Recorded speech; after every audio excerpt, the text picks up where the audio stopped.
Some things have a big impact on us and some things don't. I can't think of anything that come over from the Orient that actually had a big impact or a phenomenon type craze other than Godzilla. But there is something new that's come over to the United States and has actually captured the minds and the imagination of every single child. And you know what? It's not new at all. Japanese kids have been watching this thing since 1995. It started out as a cartoon, went to a comic book. They made it into a video game, went to toys, collectible card game. Now, praise God, there's even a movie on it. And it was started in 1995. It's not new, but it's new to kids, and they're eating it up. And it's called Pokemon. And it stands for Pocket Monster. And it even made the cover of Time magazine. Now, the first thing I want you to notice is, do you notice any symbol up there that you've seen before? The spiral. And it stands for what? Male fertility. Okay? Now, this thing is actually called Polyworld, but they actually had another name for it before they renamed it. When this creature first came out, it was called Hypno. And they changed it to Polyworld to make it a little more innocent. But you see, what it actually does is it's supposed to be able to mesmerize and hypnotize its enemies. And you can see how that would happen. That starts spinning around, and it's just like one of those hypnotic wheels that they use to hypnotize. And you see up here in the top, here's a creature, an alligator-type creature over here, dragon. Kind of a funny duck-billed thing down here. And this is an interesting character over here. This character over here is called Mewtwo. And Mewtwo looks like an alien. If you look at him real carefully, he looks like an alien. But you know, the first thing that I noticed about that thing is, when I looked at it, and I looked at those eyes, I said, you know what? That kind of looks like the things that we used to pray to inside that circle. Now you notice that he has a particular salute that he's given. And he's in this pose. Every time that you see Mewtwo, he's in this pose. Now he has 3 fingers. And those 3 fingers are always sticking out like that. Now, he doesn't have 5 fingers like we do. He has 3. But if they were the 3, on us, they'd be this. And that doesn't mean hook 'em horns, doesn't mean I love you, doesn't mean one more, it means hail Satan. It's the satanic salute that all Satanists identify themselves with. And it says here, you look here, it says for many kids it's now an addiction. Very much so. Cards, video games, toys, a new movie, is it bad for them? What we need to look at is whether or not that particular statement holds true. Is it bad for them? Here's one of the characters. Cute little one. Everybody, okay, everybody go, oh, come on. I know you wanted to do that, see, that's why I did that. He's cute. But the one thing I've noticed about him right off, this is Pikachu, one thing I noticed about him right off was his tail. It's a lightning bolt. And it's a satanic Z. It even comes down here to a point. Now, just by looking at him enough alone is not enough to really be able to say, okay, yeah, that's bad, or that's satanic. What we first need to do is we need to look at the actual production of these things. And the first thing we need to do is we need to look at who actually produced the trading card game that has captured the minds and the imaginations of our children. Now, it doesn't make any difference what I say, it's what their own material says, because their own material will give them away. Okay? So I'm going to read to you, here's the direct quote from the web pages of the producer of this game. Listen to this. The Pokemon trading card game is a new collectible card game that is made and distributed by Wizards of the Coast. What is a wizard? Male practitioner of black magic. Wizards of the Coast, the same company that made the best-selling game Magic the Gathering. Magic the Gathering is a heavily occult-laced trading card game which has been very popular in the 90s. And I should also tell you that Wizards of the Coast also owns a subsidiary company named TSR, and TSR is the company that puts out all Dungeons and Dragons material. So let's look at Magic the Gathering, because this is the same company that puts out Pokemon. So let's see where they're coming from. Now, from seeing the symbols, your actual discernment should now begin to be sharpened. How many see a circle? How many see a pentagram? Yeah. If you look, there it is. See that?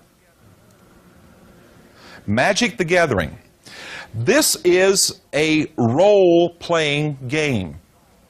Now, parents, in case you don't know what that is, that means that your child actually becomes a character in the game, actually becomes a part of the game. And that's what makes it exciting, is there's not many games out there that they can actually become a part of. They can play it, but they don't actually become a part of it. In this particular game, they actually do become a character in the game. And remember, it said that it's an occult game. One of the dangers of this thing is, being a role-playing game, is that it's played with the mind. How many know that the mind is a very fragile thing? And what happens is, in these role-playing games, I'm going to use the example of Dungeons and Dragons because TSR is the one that puts out all their material. The danger of Dungeons and Dragons, or any kind of role-playing game like this, is that it's played with the mind, and when played with the mind begins to lose that fine line with what's real and what's fantasy. And the more you get into the fantasy world, the more it seems real, and all of a sudden now you don't know what's real and what's not. In Dungeons and Dragons, this is a game played by 3 or 4 people. And what you do is you have one particular person that's the dungeon master, and he sets all the rules up for this thing. And then in your mind, you actually fight battles. You go through mazes, you go through dungeons, and you actually fight wars with evil wizards, dragons, demons, powerful satanic beings. It's all in the mind. And I mean, if you've got a vivid imagination, you can have one heck of a game. And what happens is that you can play this game for 10 to 12 years. Because the object is, as long as your character is alive, you're in the game. Once your character dies or gets killed in that particular game, you're out. So you can imagine that if a person loses touch with reality and now they've actually become that character, guess what? Anything that happens to that character now happens to them. And there's overwhelming evidence, psychiatrists and psychologists both tell us, there's overwhelming evidence showing that a lot of teenage suicides that are caused by Dungeons and Dragons are caused because the player has finally lost touch with reality. And what's happened to them now, they actually feel a psychic bond with that character. And so the character gets killed off and no longer in the game. You have no purpose, because all your purpose was for the last 10 to 12 years was playing Dungeons and Dragons. So your character gets knocked off, guess what? So do you. So let's go back to Magic the Gathering. Here's one of the cards. Yeah, isn't he cute? This is Cabal Ghoul. Now, you notice that there's counters up here. In other words, this stands for 2 points. And it says Cabal Ghoul. Now, in case you don't know what a ghoul is, it's a dead, rotting, decaying thing that's been in the ground and magically summoned back to life. So you have a walking dead thing, and that's what a ghoul is. And in this particular thing, it says, at the end of each turn, put a 1+1 counter on Cabal Ghoul for each other creature that died during the turn and was not regenerated. In other words, you have cards that will actually keep your character alive for a certain amount of time. Here's another interesting card, because it's called the All Hallows Eve card. Again, this is all in Magic. Magic the Gathering. By the way, there was a news clip that I read about 2 weeks ago that spoke of a young boy in Maine. I don't remember what the town was, but it was in Maine. And he came home one day and asked his mother about Magic the Gathering and said that the teacher had decided to use Magic the Gathering, this card game, as a new and exciting way to teach mathematics in school, in their class. And they even formed what was called a magic club, and that all the kids were part of this magic club. Well, the mother said, well, you're not going to become a part of that. You're not going to be in that. But one of the kids had given him one of the cards, and that card he showed to his mother. And that card was called Necromancer. And on that card, it showed spiritual beings actually being risen up out of the ground, out of their grave. And then he asked his mother, what does summon mean? And she said, why do you ask that? And she said, he told her, he said, because all the kids on recess go outside on the school grounds, pick up huge sticks, wave them in the air, and say, spirits, enter me. True.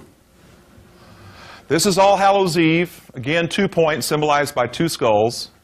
Here's your demonic black cat. I guess it's a black cat. I've never seen anything look like that. There's your demon in the middle. Jack-o'-lantern, full moon. And it says this card is called sorcery. Sorcery comes from the Greek word pharmakeia. It's where we get the word pharmaceutical. In occultism, it's witchcraft through drugs. Sorcery. And it says put 2 counters on this card. Remove a counter during your upkeep. And when you remove the last counter from All Hallows Eve, all players take all creatures from their graveyards and put them directly into play. Treat these creatures as though they were just summoned. You choose what order they come into play. Remember, that again, this is a role-playing game. This is called the magician. I wonder why. Here you see the man kneeling, and look, he's forming with his hands the triangle. Right there. And he's kneeling in front of a flame. There are the crescent moons behind him. Over here can only be demons. Hellfire all around here. And it's called the magician. And these are collectible cards. And these are cards that one day your child may come home with. Or may know of a student that has given him some of these cards. Now you will know what they are. So let's go back to Pokemon. Because now we've already established that the same company that puts out that game and puts out Dungeons and Dragons puts out cute little Pokemon. Isn't that interesting?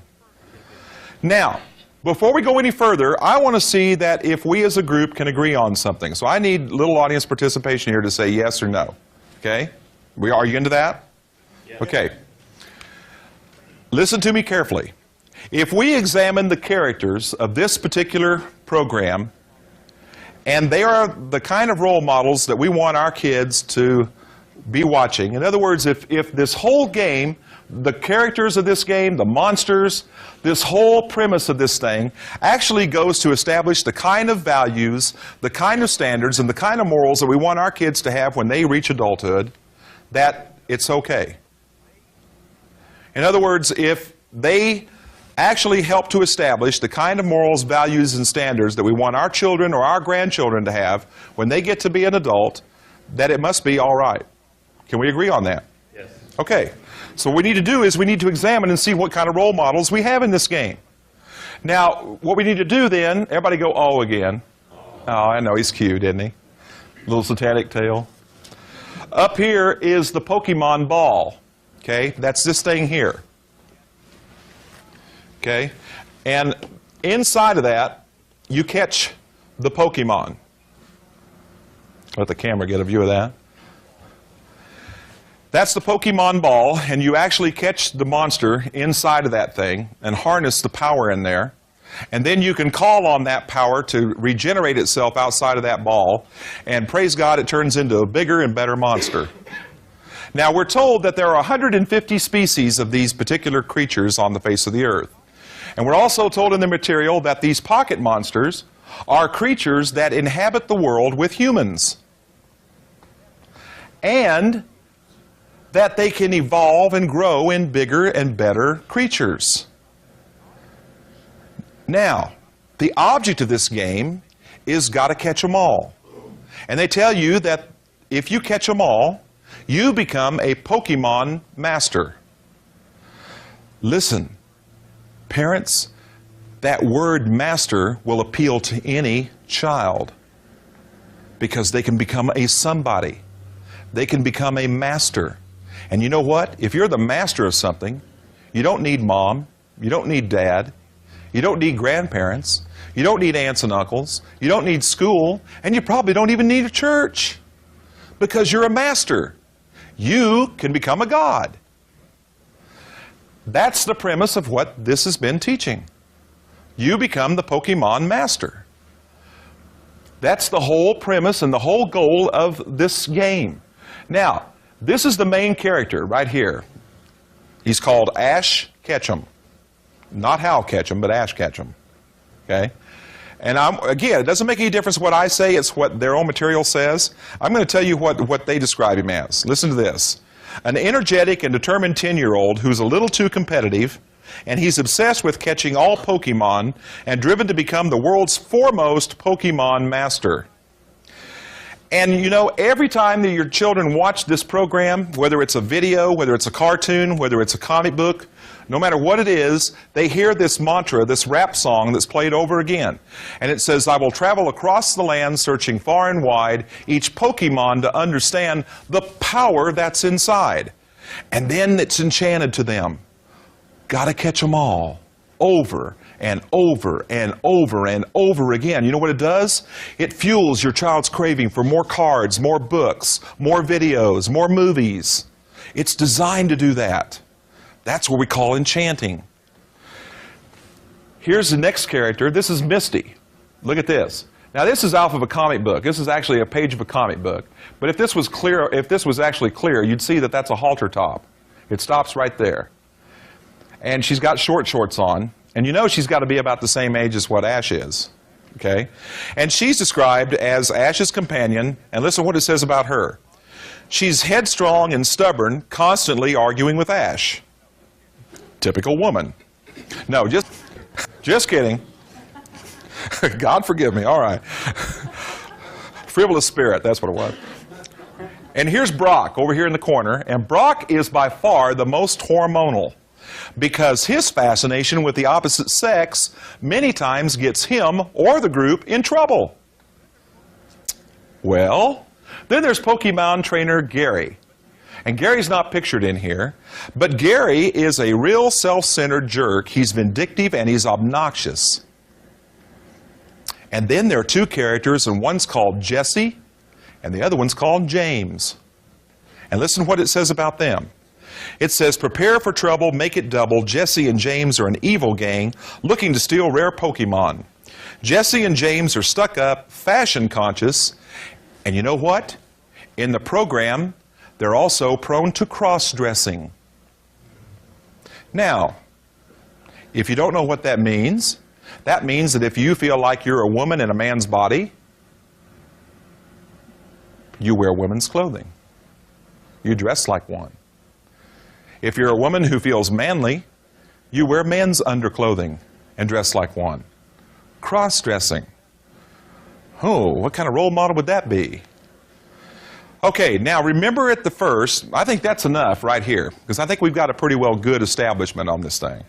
Remember that I said that if the characters were the kind of role models that established the kind of values, standards, and morals that we wanted our kids to have when they got to be an adult, that this game or this particular thing is okay. Remember we said that?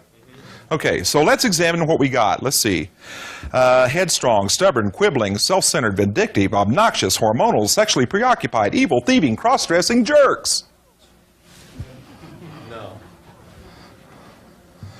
I don't know about you, but I mean, even if I wasn't a Christian parent, I wouldn't want my kids to grow up with those kind of traits. Then we have to actually say that the characters of this game don't biblically stand up, do they? In other words, they don't represent the kind of values and standards we want our kids to have. And they're definitely not the role models we want our kids to be. But these are the characters that our children are identifying with day after day after day, playing this game, watching the cartoon, reading the books, looking at the videos. Now we're also told that these actual beings have supernatural abilities. In other words, they can evolve and grow into bigger and better monsters. Now, this is a scene, actually this is a poster from the movie. And look here. This is Mew over here, M-E-U. He's kind of cute. And this is Mewtwo over here, complete with his satanic salute. And if you notice, that pose is always given with the left hand. That's significant. Remember the left-hand path? And we're told that they get bigger and better. Of course, that's what we always want. Bigger and better monsters. That's what the world needs. And we're told that they get bigger and better through the use of energy. Now, a funny thing happened. Well, actually it wasn't funny, but an interesting thing happened when this movie, the Pokemon, was actually first released in Japan. I want you to see it. This is from CNN. Look at this. Because this is very highly unusual. Japanese cartoon triggers seizures in hundreds of children. And look at this. This is Tokyo, December 17th, 1997. This is when the movie was first actually released over in Japan. The bright flashing lights of a popular TV cartoon became a serious matter Tuesday evening when they triggered seizures in hundreds of Japanese children. In a national survey, the Tokyo Fire Department found that at least 618 children had suffered convulsions, vomiting, irritated eyes, and other symptoms after watching Pokemon. Japanese television network NHK reported that 111 people were still hospitalized Wednesday morning. And now spokesman Hiroshi Uramoto said that a later broadcast of the show scheduled for 30 other stations nationwide had been canceled and that an investigation was well underway. We are shocked to hear many children were taken to hospitals, Uramoto said. We will investigate thoroughly and consult with experts. And you know what they found? Not one of those children had a history of epilepsy. Now, you know, working in the mental health field for as long as I did, I can tell you that bright flashing lights will trigger off in occasion seizures and convulsions in kids or even adults that are prone to be epileptic. But not in 100 and so kids who have no seizure problem and no epileptic history. There's something unusual about that. And they went through, and it goes on further to say that they went through and even did CAT scans. And the whole premise was that at the end, they had to conclude that they don't know why it happened. Is that by coincidence? Or did something happen that they can't explain? Remember I said that they get their energy through energy balls. And here is a picture of cute little Pikachu, and he's being energized by an energy ball. And now you notice he's not quite so cute anymore, and his little satanic tail is really erect. And now parents, if you're not up on Pokemon, you need to be. And one of the things you can do is go out and buy the official Pokemon trading card game Player's Guide. And you can get this at any store that sells any of the Pokemon stuff. I mean anything. You can get it like at Toys R Us or any of those places that sell any of the Pokemon. And it says on the back of this, catch them all, then build an unbeatable tournament deck. And one of the things you can do is look through here because it shows every Pokemon in existence, and it tells you what their powers are, and it tells you how they get weak, and it tells you how they energize and what you need to energize them. But something very unusual is also in this book, and that is that they actually show the energy balls that is used to make these monsters bigger and better. I want you to see them. I hope you can see them from where I am. I'm going to hold it out here so hopefully you can see it. Look at the yellow. What do you see? Lightning bolt. Lightning bolt. Look here. All-seeing eye. Everybody see that? Up here is the clenched fist, symbol for rebellion, anarchy. Yes. Right down here is a powerful witchcraft symbol, where my finger is, powerful witchcraft symbol, and it's a symbol for fire. Down here is another powerful witchcraft symbol, actually a New Age symbol, they call a New Age symbol for earth. Okay, which is a green leaf. And down at the bottom here, this blue ball down in here is the symbol for energy of water. And water transforms into wind. Earth, wind, and fire, the three basic elements of all witchcraft. Parents. And I'm going to ask you, parents, grandparents, concerned aunt and uncles, friends, do you think they put that in there by coincidence? Do you think they just built this game, put these on there and said, hey, let's just put those symbols on there, they look cool. Kids won't know what they are, but they'll like them because they look cool. Or did they put them on there because they know what the meaning of each one of those symbols is? And they want to desensitize our children to seeing those symbols so much that when they see them in other things, hey, no big deal. There is a devised plan going on for the battle of our children's minds. There's a war going on right now for the children because Satan wants them really bad. Who better to serve the Antichrist than the youth? And the whole object is to catch them while they're young. Remember the Pokemon motto? Gotta catch them all? Who do you think feels that way? It's the enemy. Gotta catch them all. Gotta get them while they're young. Gotta induct satanic doctrine. Gotta put these symbols in their spirits. Gotta put these monsters in their heads. Gotta mess up their dreams. Gotta mess up their reality. Gotta break up the family. Have you ever tried to get talking to a child when he's into this game? It's impossible.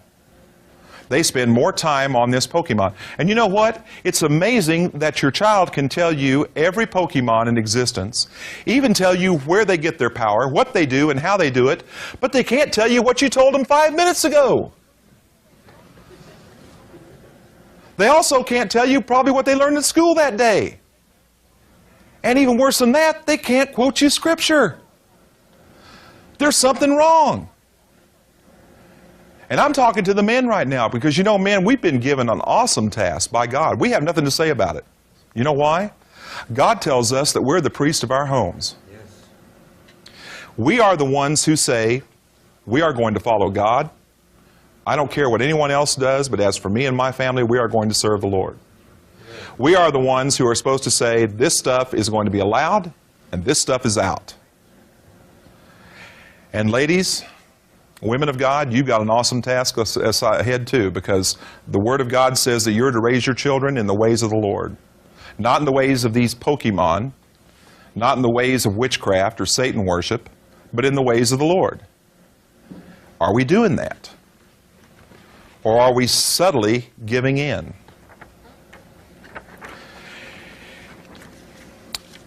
This is a picture from one of the comic books. Look at this. Pokemon Psychic Surprise. Surprise, all right. Look at this. This creature right here is called Haunter. And I talked to 3 kids in 3 different cities who actually came up and told me that they were having bad dreams and that creature was in their dreams. Called Haunter. That makes sense. Haunt. Right up here is a creature that's not quite so cute now. This over here is not quite so cute. Little Pikachu down here, he's crying his eyes out. He's not cute, and even Ash doesn't look cute anymore. Psychic surprise. And you know, going back to those energy balls, I believe that those energy balls represent that the Pokemon get their power by supernatural occult ability. You saw the symbols. Remember, the materials speak for itself. They give themselves away. And what made that even more evident was 2 cards. One was called Abra, and the other is called Cadabra. Abra, Cadabra. And that's an actual phrase. It's an actual name. Listen to this. Webster's Dictionary defines it as a word supposed to have magic powers and hence used in incantations, on amulets, etc., a magic spell or formula. And on the Abra card, it says, using its ability to read minds, it will identify impending danger and teleport the user to safety. The Cadabra character has a pentagram on his forehead. And he has SSS across his chest. And it is the satanic SSS And in my particular sect of Satanism, we didn't have it, but I ran into other groups that did.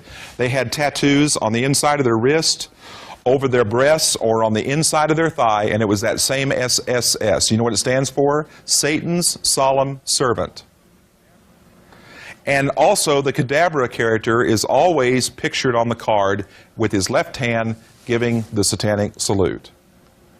And again, I have to ask you, do you think that's on there by coincidence? Do you think they just made this game and said, hey, let's just throw that in there because it looks good? Let's just throw that in there because it makes it look a little more exciting. Or did they put that in there because they know exactly what it means and they want our children to get desensitized to it? They want our children to be able to look at that and actually at one day now, while they're identifying with their favorite Pokemon, reach up and go, "Hail Pokemon!" And what are they actually hailing? Satan. Listen, our kids are carrying around these cards like they're magic symbols, and they are taught to believe that they can call on the powers of these cards anytime they want to. And I ask you, do you believe that our kids believe they have power? Or do you think that this is just nothing but talk? Because if they don't believe that it has power, why are we seeing time after time after time news clips about our kids beating each other up on school grounds, even stabbing each other over Pokemon cards? Look at this. Quebec teen stabbed at school over Pokemon cards. This was in Montreal. And this was a 12-year-old student that tried to help his younger brother after his younger brother had his Pokemon card deck stolen from him. And he went over to these young men to get the cards back, and one of the boys pulled out a 4-inch knife and stabbed him with it. Look at this. Boy attacks teacher over Pokemon. Here in Lakeland, Florida, there was a young boy who had a deck of Pokemon cards, and he was passing them around the class, and the woman teacher noticed that they were paying more attention to Pokemon than they were her. So she waited for the deck to get back to this young man, and then she walked over and grabbed that deck out of his hand. He got up and struck her dead in the face with his fists. And of course, he got called in on the principal's carpet in the office, and they called for the parents. And the parents came to pick him up, and you know what he told his father? They were trying to steal my powers. Our kids are taught to believe that these things actually have supernatural ability, and that they can call on them anytime they want to because their material states that. In this book, it tells your child, you have the power at your fingertips, so use it. And that's what they're doing. This game is a war designed to attack our children's minds, their very character. And if it gets into our homes, it will wreck family life in one way, shape, or form. This stuff is nothing more than unadulterated witchcraft, and it's put in a child's form, designed to attack the child and the parents and the entire family that this thing is associated with. That's exactly what it's designed to do, and that's what it does. Pokemon is a step to bigger and better things in the occult. And I have to wonder sometime when a grade school child is going to do what the Weeping Bell Razor Leaf Pokemon card says. It says this: it spits out poison powder to immobilize the enemy and then finishes the enemy with a spray of acid. And these cards cost anywhere from $7 to $9 per single pack. And there are report after report of children going into their parents' pocketbook and stealing money to go out and buy these cards. What is the purpose? What is the magic that's behind the whole game of Pokemon? I think by looking at it in that realm and looking at it the way that we've looked at it, I don't see it as being something that is beneficial to our children. I don't see it as being something that's going to help our family grow. And I sure don't see it as something that's going to help get the child established in the ways of the Lord. This is totally the opposite. Remember that the whole goal in all of these role-playing games, and especially in Pokemon, is to become the master.